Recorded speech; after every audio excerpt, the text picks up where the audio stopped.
तो दोस्तों आज हम चर्चा करने वाले हैं 10th क्लास के संस्कृत सब्जेक्ट से सब्जेक्टिव प्रश्न के बारे में। इससे पहले ऑब्जेक्टिव प्रश्नों के हम वीडियो बना चुके हैं जिससे आप लोगों को मेन पेपर में काफ़ी हेल्प पहुंचेगा।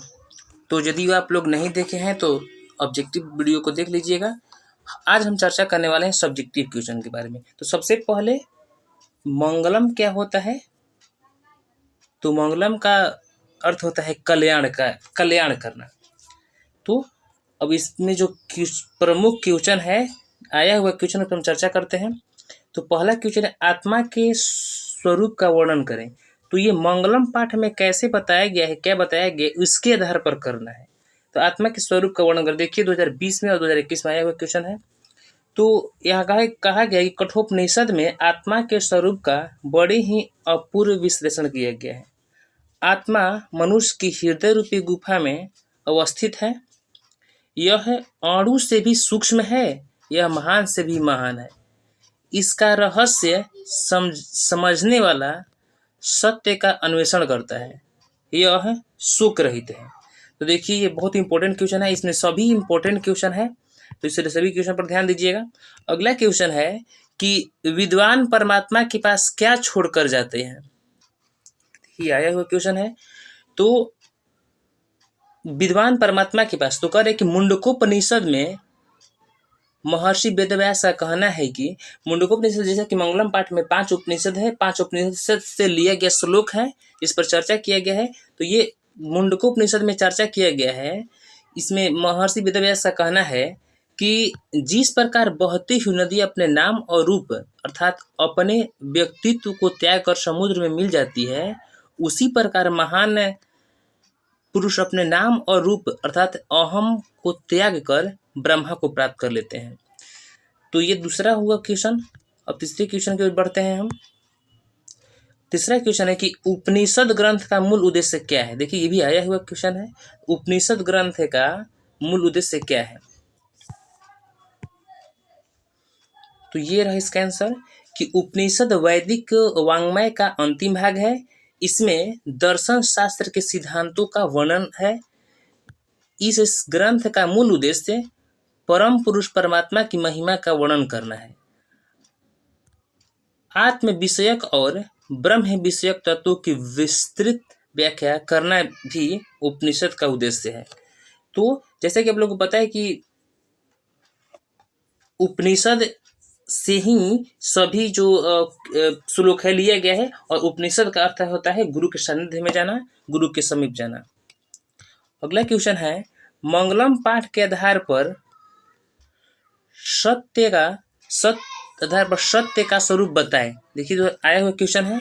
तो मंगलम पाठ में सत्य के विषय में कहा गया है कि सत्य का मुख सोने के आवरण से ढका हुआ है, इसलिए ईश्वर से प्रार्थना की गई है कि हे प्रभु उस माया रूपी स्वर्ण को हटा दीजिए जिससे सत्य का ज्ञान हो सके अर्थात परम पिता परमेश्वर से साक्षात्कार हो सके। अगला क्वेश्चन है, उपनिषद का स्वरूप है, पठित पाठ के आधार पर स्पष्ट करें। उपनिषद का क्या स्वरूप है, उपनिषद का क्या स्वरूप है, पठित पाठ के आधार पर स्पष्ट करें। तो उपनिषद वैदिक वांग्मय का अभिन्न अंग है।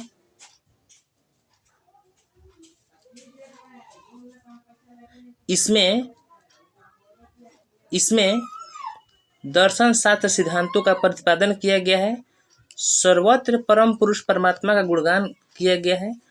परमात्मा के द्वारा ही यह संसार व्याप्त और अनुशासित है।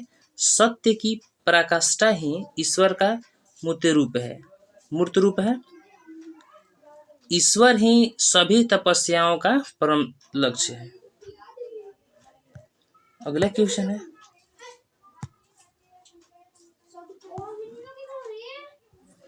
मंगलम पाठ के आधार पर आत्मा की विशेषता लिखें। तो मंगलम पाठ में संकलित कठोपनिषद में आत्मा के बारे में बताया गया है।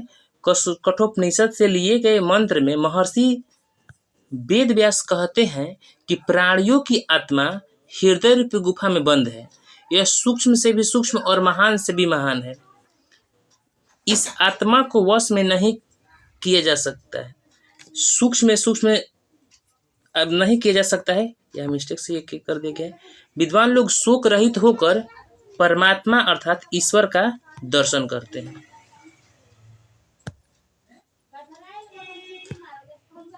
क्वेश्चन है मंगलम पाठ की विशेषताओं का वर्णन करें।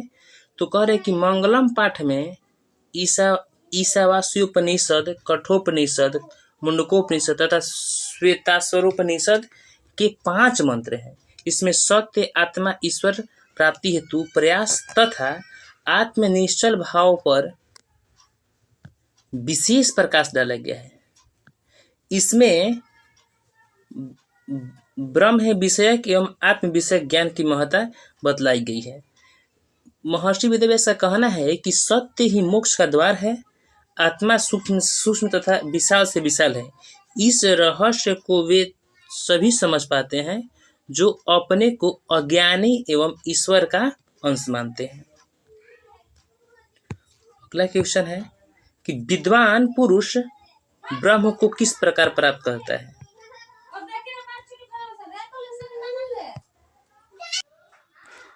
तो क्वेश्चन है विद्वान पुरुष ब्रह्म को किस प्रकार प्राप्त करता है। तो इसका राइट आंसर होगा कि मुंडकोपनिषद में महर्षि वेदव्यास का कहना है कि जिस प्रकार बहती हुई नदियां अपने नाम और रूप अर्थात अपने व्यक्तित्व को त्याग कर समुद्र में मिल जाती है, उसी प्रकार महान पुरुष अपने नाम और रूप अर्थात अहम को त्याग कर ब्रह्म को प्राप्त कर लेता है। अगला क्वेश्चन है कि नदी और विद्वान में क्या समानता है। नदी और विद्वान में क्या समानता है। तो जिस प्रकार नदियां बहती हुई अपने वास्तविक नाम को त्याग कर समुद्र में मिल जाती है, उसी प्रकार विद्वान व्यक्ति अपने नाम को छोड़कर उसे दिव्य श्रेष्ठ पुरुष ब्रह्म को प्राप्त कर लेते हैं। अगला क्वेश्चन है कि धर्म की प्राप्ति के लिए कैसी कामना की गई है। धर्म की प्राप्ति के लिए कैसी कामना की गई है। तो इसका राइट आंसर होगा कि सांसारिक जीवन ईर्ष्या, मद, मत्सर, परिग्रह आदि से परिपूर्ण है। जो सांसारिक जीवन है ईर्ष्या, मद, ईर्ष्या, परिग्रह आदि से परिपूर्ण है। सुख की प्राप्ति में मनुष्य सत्कर्म को छोड़कर अन्य कार्यों में संलग्न है। सांसारिक जीवन मिथ्या है, यह जानते हुए भी मनुष्य अपने सद्गति में ही सन्निहित है। ईशावास्य में कहा गया है कि सत्य के द्वार पर सोने की तरह ज्योतिमर्ग पात्र से ढके हुए मुंह में सत्य की ओर ही अभिप्रेरित करें। अगला क्वेश्चन है उपनिषद को आध्यात्मिक ग्रंथ क्यों कहा गया है। उपनिषद को आध्यात्मिक ग्रंथ क्यों कहा गया है। तो उपनिषद एक आध्यात्मिक ग्रंथ है क्योंकि यह आत्मा और परमात्मा के संबंध में विस्तृत व्याख्या करता है। परमात्मा संपूर्ण संसार में शांति स्थापित करते हैं। सभी तपस्वियों का परम लक्ष्य परमात्मा को प्राप्त करना है।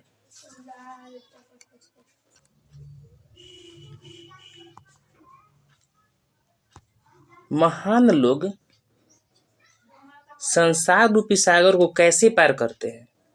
तो करे कि श्वेताश्वोपनिषद में ज्ञानी लोग और अज्ञानी लोग में अंतर स्पष्ट करते हुए महर्षि वेदव्यास कहते हैं कि अज्ञानी लोग अंधकार स्वरूप और ज्ञानी लोग प्रकाश स्वरूप हैं। महान लोग इसे समझकर मृत्यु को पार कर जाते हैं। संसार रूपी सागर को पार करने का इससे महत्वपूर्ण अन्य कोई रास्ता नहीं है।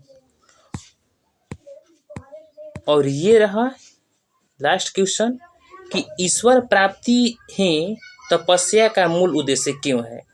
तो सभी तपस्वियों के तपस्या का मूल उद्देश्य ईश्वर प्राप्ति ही है, क्योंकि इसी के संसार में आवागमन के बंधन से मुक्ति मिलती है आत्मा के विषय में ही जानकारी मिलती है। सत्य के कारण ही ईश्वर की प्राप्ति संभव है। तो ये रहा इम्पोर्टेंट क्वेश्चन जो आप लोगों को हेल्प पहुंचाएगा।